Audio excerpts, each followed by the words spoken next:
Subscribe to our YouTube channel for in-depth interviews of India Inc. and press the bell icon so that you do not miss our updates.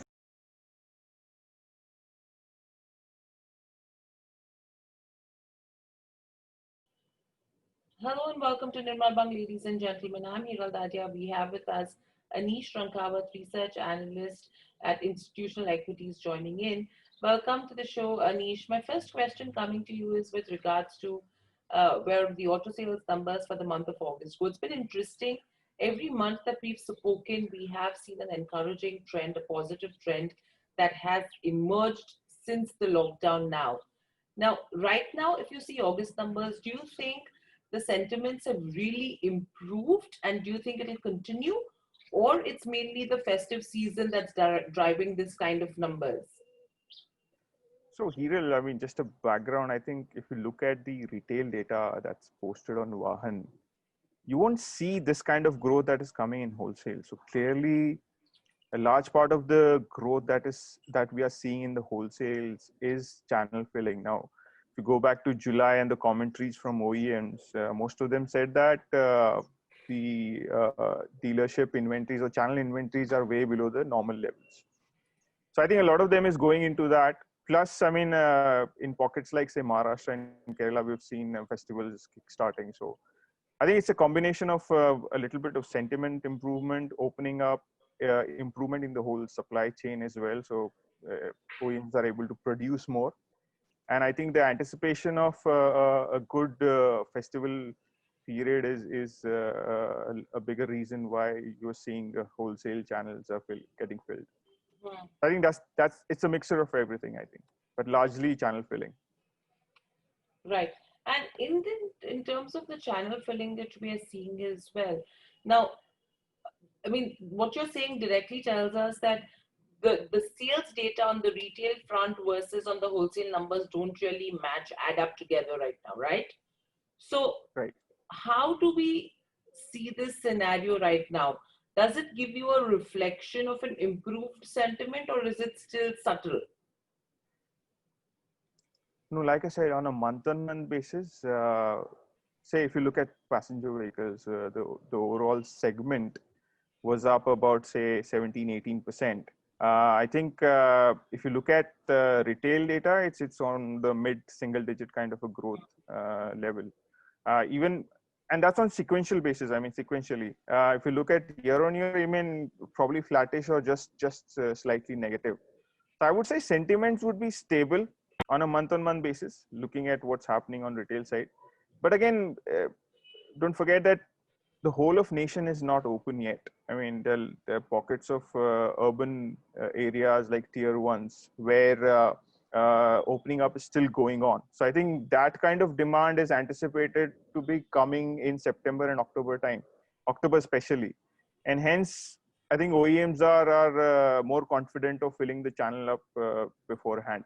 And it's not an unusual activity. It happens every year in within, I mean, this period where they're kickstarting their festivals. You'll see a lot of channel filling happening. I mean, for example, if normal inventory levels are say 1 month for PVs, it goes to about say 50 days, 60 days before, just before the Navratra period. So I think that's what the target is, and that's what the OEMs are pursuing right now. Right.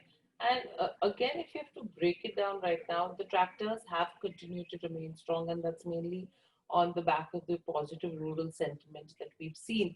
Now, are we Correct. expecting this to continue? And if this continues right now, what would your selection be in terms of the stocks as winners from the tractor segment? So I mean, if I talk about segments, tractor, I think it's fairly visible that there is a large recovery coming, and there are good reasons for that. Whatever has happened, monsoons and rural, and the spending that government has been doing in that section of geography, everything is helping the tractor sales that we are seeing. I mean, 70-80% of a growth, and even uh, August being a cyclic, I mean, it's a cyclically, sequentially, it should be a negative growth month. But we've seen sequentially the numbers improving. So clearly, I think that the sentiments are high. The outlook is very strong for the rural output or agri output. So tractors to be for some time, and major players are Escorts and M&M, if you look at it.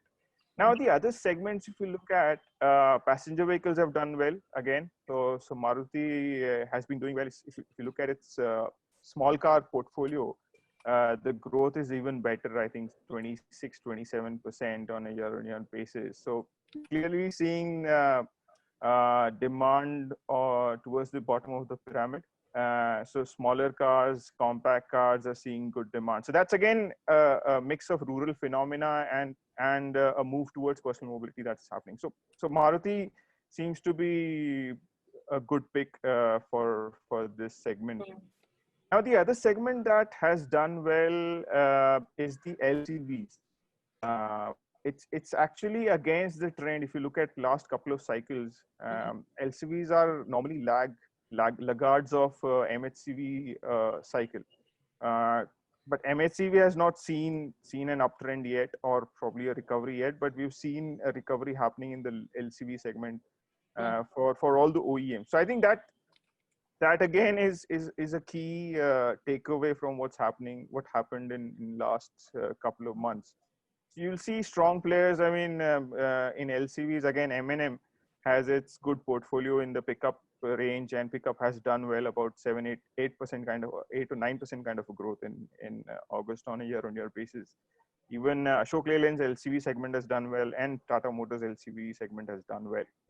So LCV is another segment I think to look out for. I think it's a different world we are operating in right now, and a lot of e-commerce, and I think home delivery of products and FMCGs is helping, and the last mile connectivity, everything's helping the LCV segment. So that's one segment to look out for.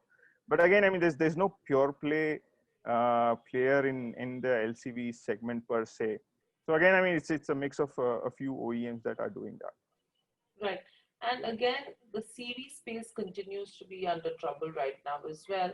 But do you think, are there any signs of improvement? Because month on month, yes, there is some bit of growth that's coming. But again, sequentially, if you go to see, I mean, there is still tension on that front. So what's your assessment on the CV front? See, CV is a reflection of the economy. So we need to see economy reviving.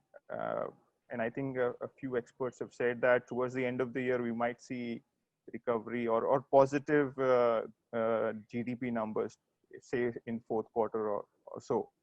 See, if that happens, I think with a lag of say another 1 or 2 quarters, we can see recovery happening in the CVs as well.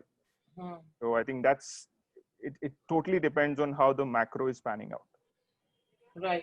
And again, on the two-wheeler side as well, Anish, we have seen good growth. In fact, on a practical basis as well, if you go down to the streets right now, the number of two-wheelers that you're seeing is almost 4 times, 5 times. And that's something which is actually telling you that for sure, either it's the usage has increased or there is sales happening. It's either of the two. Any commentary that you've heard from the management on the two-wheeler side as well, which is indicating that probably two-wheelers could be winners right now as compared to passenger vehicles, taking the current situation into consideration?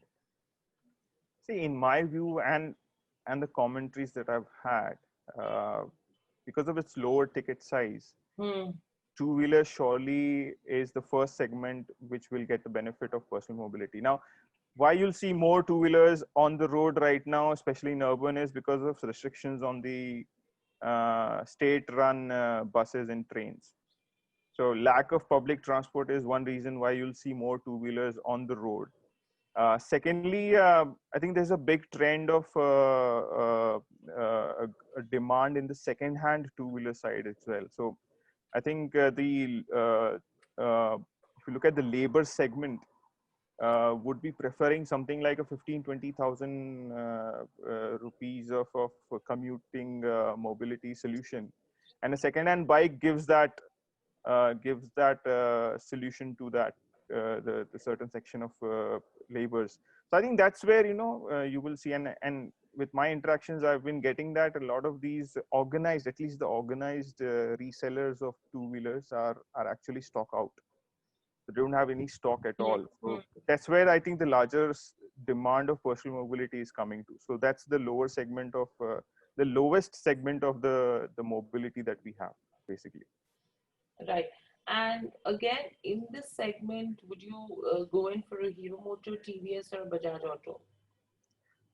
So, I think Hero MotoCorp has the portfolio to address this challenge or the demand or opportunity that there is. So it's very strong in its Splendor and HF, which is the entry level bikes. And I think that's where the major demand will fall in terms of the personal mobility that we are talking about. Right. And if you have to talk about luxury, then what's the sense that you have, especially with regards to Royal Enfield as well right now? See, Royal Enfield, so the whole shift that is happening towards the lower segment of two-wheelers is broadly happening under the 200cc segment. So for the 350cc segment, I don't see anyone downgrading per se. I mean, whoever wants to buy a Royal Enfield will buy a Royal Enfield. There's no other option for him right now. So I think that demand will be there. The inherent demand will be there. Biking as a hobby or as a sport, not sport but hobby per se, will remain. So maybe temporarily we might see some deferment of that demand happening, but on a longer term basis, I think that segment and particularly Royal Enfield will have the demand that it should have. Right. And do you think that three-wheeler space is a concern for Bajaj Auto right now? Because three-wheeler sales is declining due to public transport as well. I mean, I don't think so. People really want to probably use auto rickshaws for commuting, and you have the drivers who've gone back to their villages. Is that something which could hurt a Bajaj Auto? So I think going back to comments from Bajaj management yesterday, the earning level of three-wheeler drivers is still at low levels, like 50% or so. So until that goes to say 80%, we won't see demand coming in that segment. So we need to get that. We need to see that happening.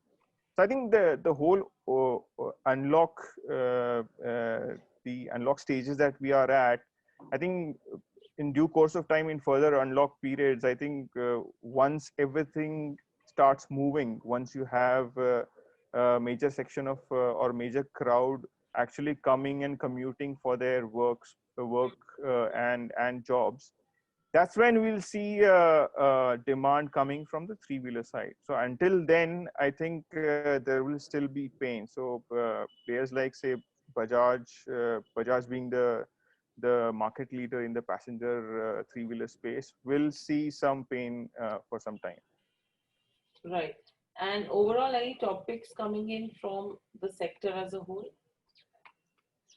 So tractors, like I said, is probably the best segment right now. So Escorts and M&M, I think, are the two. Coming to personal mobility, Hero MotoCorp fits very well. And again, with the demand of smaller cars, Maruti actually fits very well in that story. So I think these are the names one should watch out for. Right. All right, Anish. Thank you for speaking to us and getting us that understanding as well with regards to how the scenario looks like. And probably, at least in terms of personal mobility, as you mentioned, stocks like Hero Moto, Maruti, these could be winners from here on. And that's something that we need to look at as well. But thank you so much for joining and thank you, participants.